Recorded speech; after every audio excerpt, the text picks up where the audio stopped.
Anak muda itu ada Selamat datang di podcast Surabaya Mengaji. foya-foya, tua kaya Bincang raya, ringan berfaedah. masuk surga. Yang paling saya khawatirkan kepada kalian itu dua hal. Tulul Podcast Surabaya Mengaji. Bersama berbagai narasumber. yang kedua adalah mengikuti hawa nafsu. Podcast Surabaya Mengaji. Bismillahirrahmanirrahim. Assalamualaikum warahmatullahi wabarakatuh. Alhamdulillah wassalatu wassalamu ala rasulillah ya ma'ba'du. Kembali lagi di podcast Surabaya Mengaji yang akan membahas tema-tema menarik seputar dunia Islam. Bersama guru kita Ustadz Wahyu Abdi Nugroho Hafizahullahu Ta'ala. Assalamualaikum Ustadz. Waalaikumsalam warahmatullahi wabarakatuh. Gimana kabarnya Ustadz? Alhamdulillah sehat walafiat. Masya Allah. Anda gimana kabarnya? Sehat juga Alhamdulillah ya? sehat Ustadz ya. Masya Allah. Bertambah Ustadz ya. Berat badannya ya Ustadz ya. Alhamdulillah. Alhamdulillah. Sama Bertambah Ustadz. subur. Tambah subur. Terlihat Ustadz. Masya Allah. Alhamdulillah. Ini berkah menikah mas. Berkah menikah. Iya. Biasanya kalau sudah tambah berat badan itu berarti cocok Ustaz Apa aja itu? asupannya. Masya Allah. betul. Cocok berarti ya? Tapi Ustaz, Iya. di Indonesia ini terkenal dengan mistisnya Ustaz ya, salah satunya. Sampai Sudah keluar jadi negeri budaya bahkan. ya? Jadi budaya Iya. Ustaz. Nah, karena itu impact-nya bukan sebagian, mungkin banyak Ustaz ya, yang takut dengan hal-hal yang mistis. Betul. Seperti hantu, contohnya seperti pocong, kuntilanak, ada dan semacamnya itulah. Banyak Ustaz ya. Nah, sebenarnya pandangan Islam mengenai hantu ini gimana Ustaz? Silakan Ustaz. Ya, Masya Allah ya. Ini pembahasan yang kita berkaitan dengan budaya di Indonesia. Diakui ataupun tidak itu ada memang. Ya kan? Budaya tersebut ada. Dan memang dari kecil kita, ya ini termasuk mungkin karena orang tua kita dulu belum mengenal agama kan ya. Orang tua kalau misalnya anaknya main keluar malam-malam, jangan keluar nanti ada gondol wewe, Nah, diculik kamu nanti kan ya. iya Ustaz. Jangan keluar maghrib nanti kamu diculik setan. Itu setan. Ya kan ya. Terus kalau anaknya nakal, kamu nakal, nanti kamu dihantui ini loh. Dihantui, Jadi anak takut. Budaya seperti itu memang sudah ada dan bahayanya laten tersembunyi di Indonesia ini ya. Dan ini sudah menjadi hal yang beranak pinak gitu loh.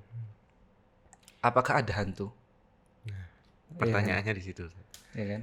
Sampai-sampai dulu tuh kalau zaman saya SD itu ada serial movie di sini ada setan. Pernah tahu? Pernah tahu. Ya kan ya. Iya, pernah tahu. Itu sangat menggambarkan sekali bagaimana di Indonesia ini begitu beragam macam setan-setan hantu setan alas yang ada di Indonesia sangat banyak sekali ragamnya. Ya kembali tadi, apakah ada hantu itu? Mungkin yang lebih tepat jin itu ada apa enggak sih? Nah, iya. Lebih tepat sepertinya. Iya kan ya? Iya, Ustaz. Jin itu ada apa enggak? Dalam Quran sering disebutkan kata-kata jin itu wa ma khalaqtul jinna wal insa illa liya'budun. Bahkan ada surat Al-Jin juga. Kemudian ada di surat Al-Ahqaf wa isarafa yang dimana di situ digambarkan jin itu mendengarkan Quran dari Nabi SAW. Jin itu ada. Jin itu ada. Dan jin sebagaimana kita juga makhluk ciptaan Allah Subhanahu wa taala. Nah, Ya. Kita diperintahkan salat jadi juga. Jadi eksistensinya memang tengah-tengah kita ada. Itu. Ada. tapi kita enggak bisa melihat mereka. Tidak bisa. Satu-satunya makhluk Allah Subhanahu wa taala manusia yang Allah berikan bukan kelebihan sih ya. Allah berikan ilmu untuk melihat jin adalah Rasulullah sallallahu alaihi wasallam. Dan itu pun tidak setiap saat gitu loh. Yang dimana ada kisah kan dulu Rasulullah SAW itu mengikat jin ifrit karena ingin mencelakai Rasulullah, diikat di tiang masjid. Memang jin itu ada. Tapi apakah sama Ustaz kayak digambarkan di benak-benak kita itu kan ya? Iya. Sebegitu menyeramkannya jin itu, apakah seperti itu? Kalau digambarkan nggak ada habisnya Ustaz. Karena Nggak beda ada setan hantu yang model di Indonesia, hantu model di Amerika, di sini berbeda-beda. beda-beda. Beda-beda. Nggak ada habisnya. Nah, berkaitan dengan kepercayaan seseorang terhadap hantu Ustaz. Nah, apakah itu bisa menjatuhkan seseorang itu ke dalam kesyirikan? Percaya gimana ini? Nah, Maksud percayanya? kepada rupanya seperti oh pocong itu memang beneran ada loh. Oh kuntilanak beneran. Memang rupanya dia mempercayai rupanya tersebut Ustaz. Nah itu Iya. apakah bisa jatuh Ustaz? Allah Ta'ala alam, tapi itu merupakan bentuk sesuatu yang apa ya, mempercayai kedustaan gitu loh. Karena jikalau orang mengatakan bentuk rupa jin itu seperti kuntilanak Mbak Kunti ya, Nah, tapi ada 2 kunti loh sekarang ini. apa itu Ustaz? Ada kunti putih sama kunti merah loh. Tahu ya? Itu loh. Jikalau seseorang mempercayai hal tersebut, berarti dia mempercayai kedustaan. Tidak ada satu. Jadi gini, kalau misalnya ada seseorang yang yang mengaku-ngaku dia bisa melihat jin, ketahui itu adalah dusta. Ya. Karena jin pun tatkala menampakkan eksistensinya kepada kita, itu tidak mungkin dengan wujud aslinya. Itu loh. Ini pembahasannya sangat panjang dan saya bukan di bidang ini sebetulnya. Bukan di bidang ini, tapi jin itu memang ada. Dan hukumnya apa kalau misalnya kita mempercayai jin dengan bentuk pocong, kuntilanak? Allah Ta'ala itu mempercayai kedustaan. Jadi nggak ada gunanya gitu. Nah, kalau sekarang kita meyakini bahwa jin itu ada Ustaz. Jin memang ada, namun rupanya memang wallahu alam bagaimana. Nah, pertanyaannya sekarang apakah jin itu bisa mengganggu manusia Ustaz? Atau bahkan sampai Mencelakai. ya. Apakah bisa Ustaz ya? Ya, di antara fatwa para ulama, memang jin itu ada yang jahat. Jadi jin itu sama seperti kita. Bahkan pernah disebutkan sama Al-A'mash, jin itu ada yang muslim, ada yang kafir, bahkan ada yang syiah, ada yang khawarij. Sama seperti kita. Karena jin juga mereka diberkahi oleh Allah syariat. Mereka menjadi mukallaf, orang yang dibebani makhluk yang dibebani oleh syariat. Apakah jin bisa mencelakai? Apakah jin bisa membunuh? Bisa. Tentunya, ya. Saat kita mengatakan bisa itu semuanya tahta masyiatillah, di bawah kehendak Allah Subhanahu wa taala. Jin membunuh manusia sebagaimana manusia membunuh manusia. Paham ya? Paham. Karena sesama makhluk Allah Subhanahu wa taala nih. Ya kan? Kalau manusia membunuh manusia misalnya dengan pistol, maka jin dengan cara mereka, dengan alam mereka itu loh. Tapi bisa membunuh kita, sebagaimana kita juga bisa membakar jin dengan ayat-ayat Allah Subhanahu wa taala. Gitu. Hanya beda cara. Beda cara. Yang mengetahuinya Allah Subhanahu wa taala. Ada dalilnya apa? Yaitu tatkala Nabi Muhammad SAW terkena sihir. Ada kisahnya kan? Iya. Nabi SAW itu terkena sihir, kemudian diruqyah oleh Jibril alaihissalam. Dan dalil nyatanya juga ada. Orang yang kesurupan, orang yang kena sihir, ya kan? Bahkan di Al-Quran disebutkan, wala yaflihus sahiru haitsu ata, penyihir tidak akan menang dari manapun ia datang. Jadi sihir itu ada, jin bisa membunuh manusia, jin bisa mencelakai manusia, tentunya bukan atas kekuasaan mereka, bukan atas kehendak, bukan atas kemampuan mereka. Namun semuanya atas izin Allah Subhanahu wa ta'ala, dengan iradah kauniyahnya Allah. Yang menarik lagi Ustaz. Iya. Yang menarik lagi ini kan memang dikenal bahwa jin itu berbeda alam dengan kita Ustaz. Iya. Berbeda alam. Nah, menariknya ada sebagian orang yang menarik jin, memanggil jin dan ingin berinteraksi dengan mereka. Anda enggak tahu alasannya atau kurang manusia yang diajak bicara atau gimana kok bisa manggil jin, atau bahkan ada yang ingin menikahi jin. Oh iya. Nah, itu bagaimana dalam Islam? Kurang kerjaan ya. Nah, Iya, betul. Teman manusia banyak, kenapa kok cari teman dari jin? Yang pertama, interaksi di sini bagaimana? Interaksi dengan jin diperbolehkan jikalau maksudnya untuk mendakwahkan jin. Tapi apakah dengan menarik jin ke dalam tubuh manusia agar mereka muncul? La abadan. Di sini kita melakukan sebuah podcast ini, membahas tentang syariat-syariat Islam. Allah Ta'ala alam, mungkin ada jin yang mendengarkan. Paham ya? Saat taklim di masjid, mungkin ada jin yang mendengarkan. Dan itu sudah termasuk dakwah kepada jin. Jadi sia-sia, nggak perlu. Untuk apa manggil jin, orang di alamnya kok dipanggil. Ya kan? Sama kayak jelangkung gitu.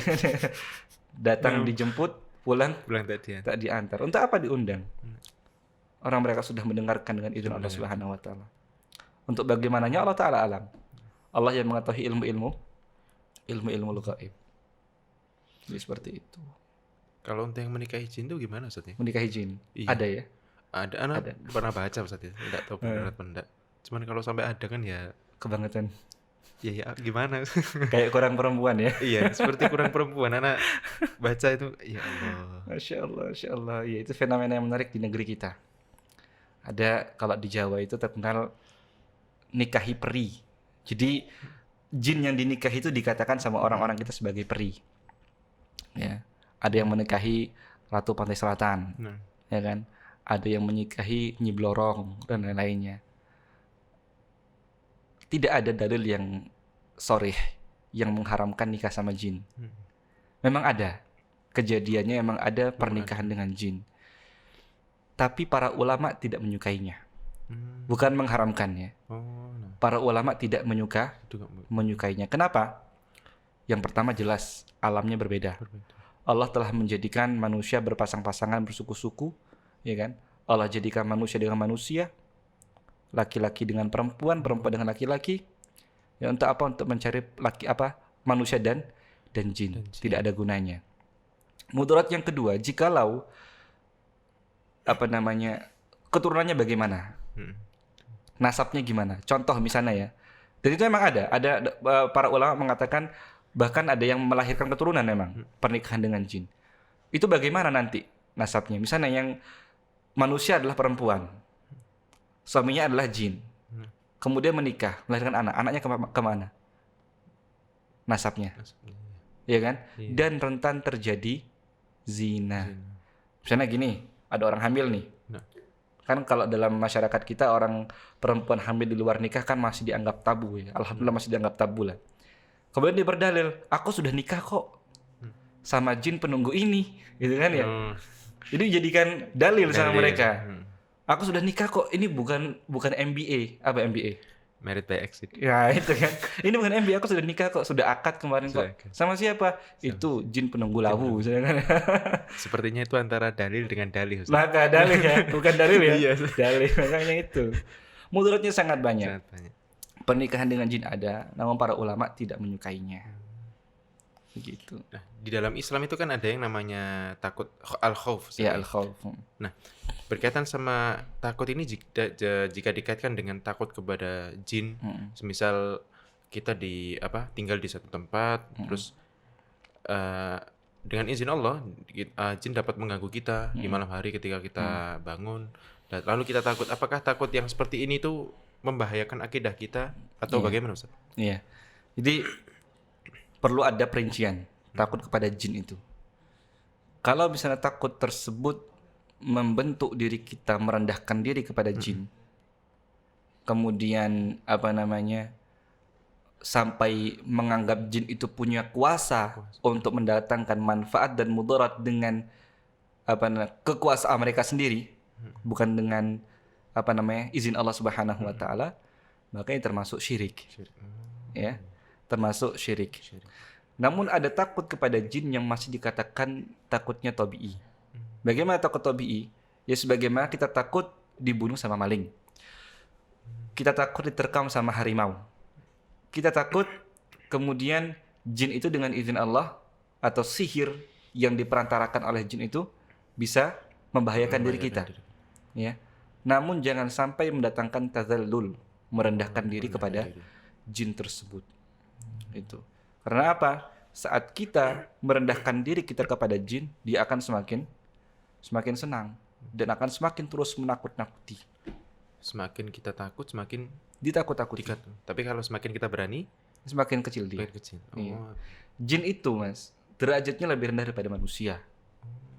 Yang dijadikan khalifah di muka bumi adalah manusia, pengganti khalifah di situ. Nah, Pengganti yang dijadikan Allah Subhanahu wa taala sebagai khalifah di muka bumi adalah manusia, bukan jin. Jadi kita lebih tinggi. lebih tinggi. Di rumah misalnya, kita malam-malam mau sholat malam misalnya, sering terhalang gitu. Oh, Ada suara krik gitu. Malam-malam itu kan takut. wudu merasa dilihatin. Merasa dilihatin. Kemudian lagi wudu tiba-tiba ada suara kayu memuai, Kayu, cekak, iya. itu kan ya. Iya, Ustaz. Aduh, apa itu? Ya. Akhirnya terhalangi untuk ibadah. Iya. Rumah yang miliki siapa? Rumah itu rumah kita. Yang menguasai kita. Adapun jin kalau masuk sebagai tamu. Tamu Benar, boleh diusir, boleh. ya kan? Boleh kan? Boleh. Kalau dia ganggu boleh dipukul. Ya kan, rukyah saja. Rukyah. Kayak gitu. Jadi nggak perlu takut. Nah, kiat-kiat untuk bagi teman-teman kita yang masih takut sama hantu, Ustaz. Iya. Dan kiat-kiat bagi teman-teman kita yang masih berinteraksi dengan jin. Barangkali Itu ya. ada, Ustaz. Silakan. Yang pertama, tadi jin itu merupakan makhluk yang lemah. Ya. Buktinya apa kalau dia lemah? Kita mengusir jin tidak perlu dengan senjata. Oh iya, iya, Ustaz. Ya kan? Iya benar. Betul nggak? Iya, benar. Maling mungkin lebih kuat maling daripada jin. Ya, begal. Iya, benar. Begal bisa bela diri, jaja, itu kan. Iya. Bisa kungfu dan lain sebagainya. Mereka pakai senjata api, mereka pakai celurit, pakai parang dan lain-lainnya. Ya, dan kita mau defense, ya. Mau defense pun harus menggunakan senjata. Paling enggak kalau ada senjata harus punya ilmu bela diri. Ilmu bela diri, benar. Tapi kalau kita mau melawan jin yang ganggu kita, ya kan? Misalnya kita takut sama jin nih. Ada kuntilanak datang sana kan ya. Enggak perlu senjata apa-apa. Ya, enggak perlu senjata apa-apa. Cukup apa? A'udzu bikalimatillahi tammati min syarri ma khalaq. Baca ayat-ayat kursi. Ya kan? Nah. Baca ayat-ayat Allah Subhanahu wa taala.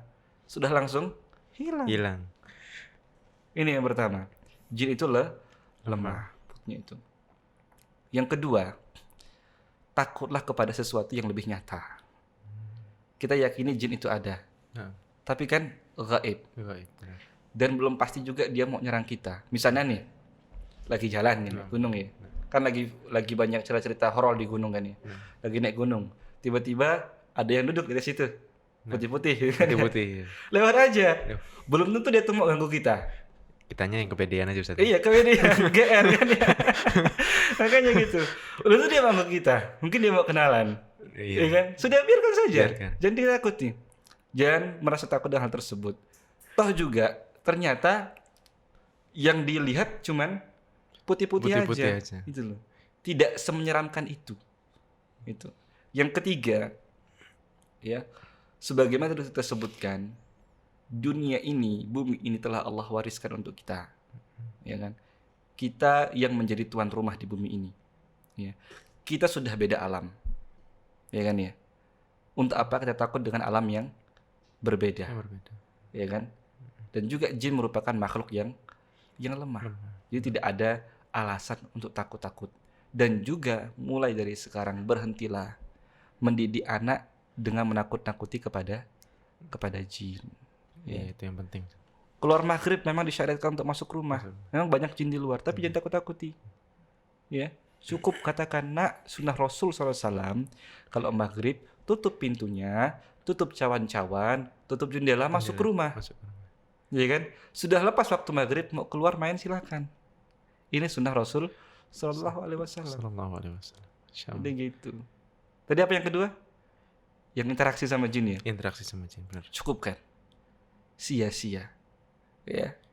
Sia-sia. Untuk apa? Buat sekarang kan banyak konten-konten seperti itu kan ya?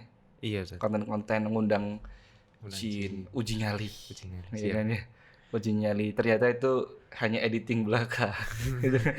Sudah bohong, ya kan? Kemudian merusak akidah juga. Cukupkanlah interaksi dengan hal-hal seperti itu. Interaksi di sini tadi lupa Anda jelaskan.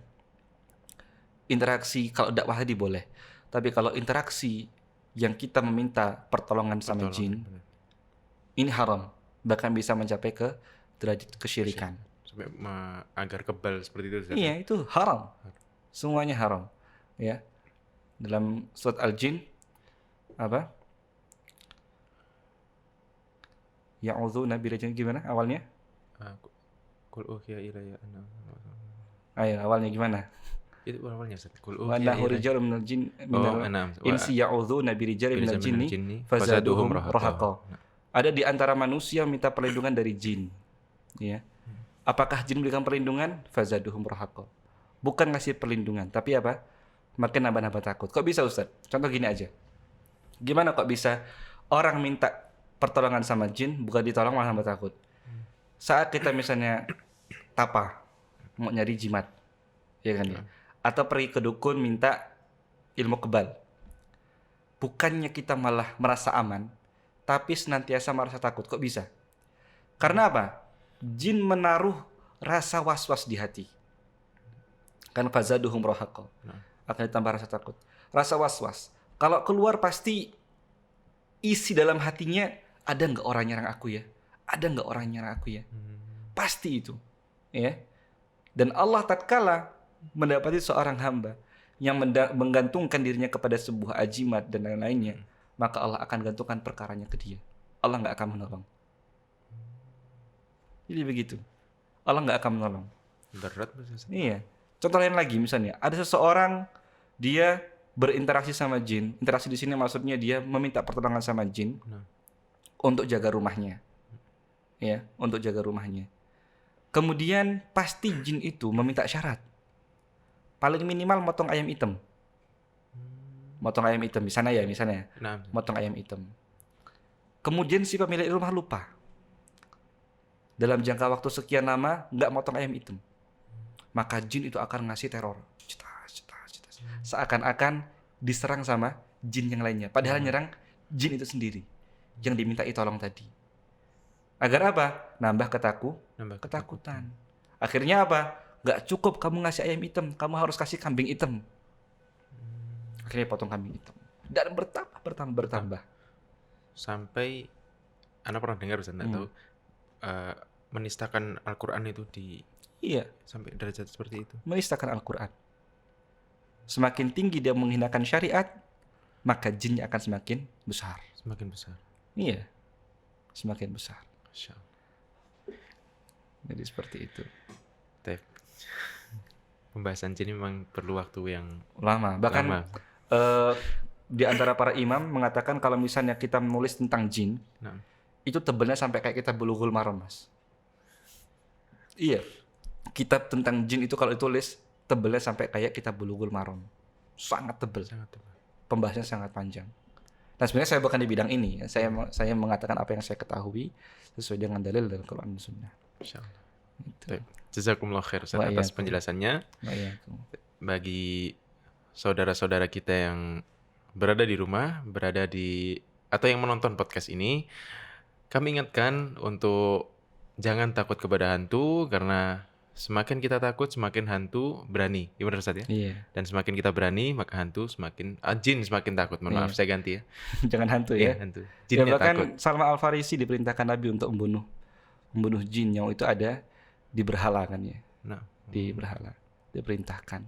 Jadi bisa kita tebas itu. Bisa. Jangan takut, tetap, apalagi sampai membatalkan sholat malam. Sampai ibadah malam, jangan. Itu bahaya. Sekarang ada film lagi itu tadi, balik ke film yang pernah kita bahas. Ada film apa namanya, Makmum. Pernah lihat? Trailernya aja. Iya, trailernya itu bahaya itu. Lagi sholat malam, Allahu Akbar. Was-was kan seakan-akan ada orang. Ya. Tapi kalau itu muncul lagi sholat malam misalnya, ada ketakutan, ada yang jadi makmum, gaib, lanjutkan sholat. Lanjut aja. Syukuri. Ada makmum sendiri. Iya. Jadi gitu. Masya Allah. Jazakumullah khair Ustaz. Dan jangan sampai takut. Kita cukupkan sampai di sini Ustaz. Kita tutup dengan doa kafaratul majelis. Subhanakallahumma bihamdika asyhadu an la ilaha illa anta astaghfiruka wa atubu ilaik. Assalamualaikum warahmatullahi wabarakatuh. Waalaikumsalam warahmatullahi wabarakatuh.